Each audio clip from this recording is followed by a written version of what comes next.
With there being a lot of gaming news, some of the smaller stories is something that can get overlooked. Sadly, I saw something this week that was related to the developer of the Callisto protocol. It was with the studio and experiencing layoffs. I am spending some time looking at this today because upon reflection of this game, I look at this title that very much deserved a lot better. Yes, it's by no means a perfect title. Sure, it has flaws, but as an action horror game, I thought it was solid and happened to turn into a game that I gladly can revisit at any time. The brutal nature of the combat, a simple yet mostly well done narrative, with a lead that I found myself getting more and more attached to. Again, not a perfect game, but one that really resonated with me, and one I wished we got more from this world. The Callisto protocol, the meat of the gameplay, was all on its combat system. You can see how some of the same talent that was behind the original Dead Space games made this game. But I think to really manage your expectations, you should then just expect a good game here, but don't expect this game to then top, or maybe even be on par with, say, the original Dead Space. I think this is something that got a lot of people hung up on. Oh, Callisto isn't as good as the original Dead Space, so it was just bad. No, it may not be a better game, or as good as Dead Space, but what it does provide, it's another fun flavor that is welcome to the sci-fi horror genre. Not a terrifying title, but definitely a tension-filled one. It's a first game, where the more I played it, I do see those flaws, and at the same time, you see a lot of stuff to praise too, and also where this series could have potentially gone.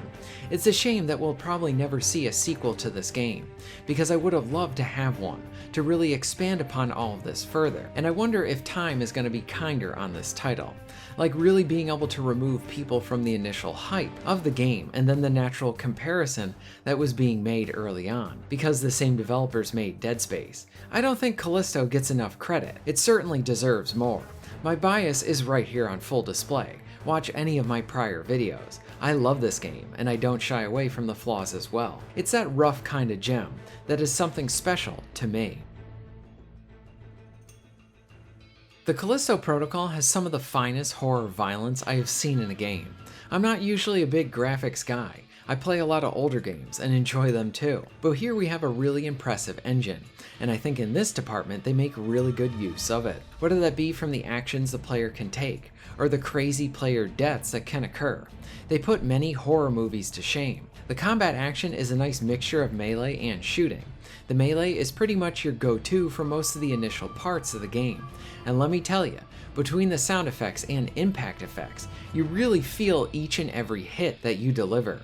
You are experiencing this crazy stuff, and the absolute brutal nature of the entire thing. The melee fighting is interesting, because you will wail on an enemy, and then use the left stick as a means to actually dodge an enemy attack. How this looks, it's pretty cool, and how it operates means that it can be a little bit easy, with making some of the lower end enemies pretty easy to pick off, once you understand how it all works in the game. Even damaged foes will change how they attack you. If you lob off an arm, then they cannot alternate between their different arms while attacking, making their options limited, and thus easier for you to be able to defend against them, and then quickly take them out. Something I think could have worked a lot better was how the game had a higher amount of aggression when it first came out, where enemies would even gang up on the player.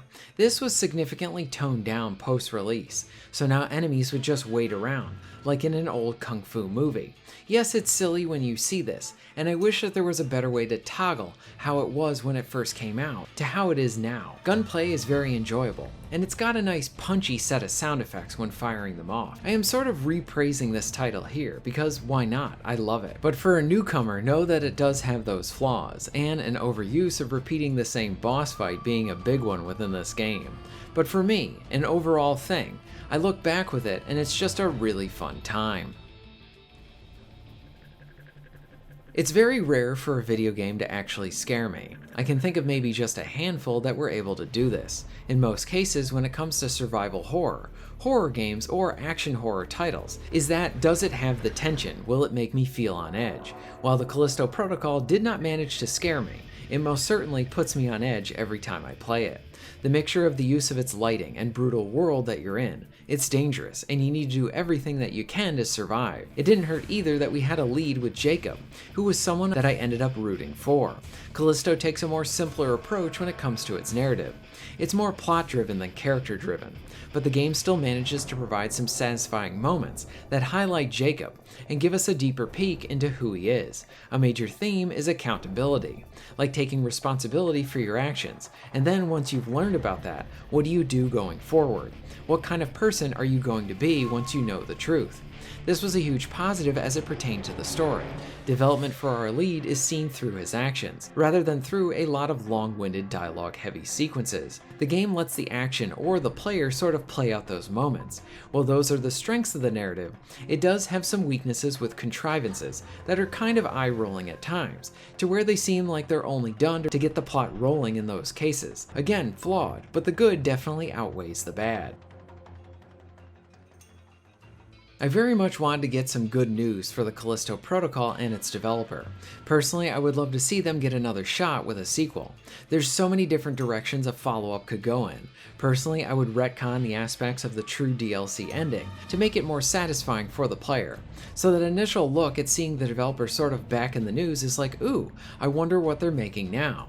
But then learning that they are experiencing layoffs, that wasn't so good. I think in this case, this is where a bit of hope on maybe what I wanted with the sequel someday happening is just not going to be something right now. The Callisto Protocol is going to remain probably as a sort of one-off. A flawed and yes underrated gem of a game. A game I don't know if everyone would like, but it's something that I think everyone should at least try. I want more big budget linear focused games that are under 10 hours too.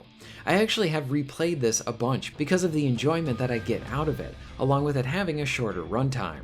Sometimes we just play games and they happen to grab us very well. They hook us in and we do not want to put them down. When given the opportunity to play another game after finishing Callisto, I had a tendency to just jump right back into this one. That natural case of wanting to continue something again, even while I'm just playing it right there. It's one of those markers of really connecting with a good title. While hearing the news of the studio is getting smaller, and the potential for a new game is becoming less and less, I think here, at least on my channel, I will continue to prop up this game whenever I can. Yes, I love the Callisto Protocol, and yes, I think it's underrated. Have you played the Callisto Protocol? What do you think of it? Let me know all of this in the comments down below. If you're interested in supporting the channel, please check out my Patreon page. For just $1 a month, you can help to keep this channel going strong, and this allows me to be able to do more for my awesome audience. Please check out the links in the description and pinned comment for ways to support the channel. And most of all, thank you very much for watching.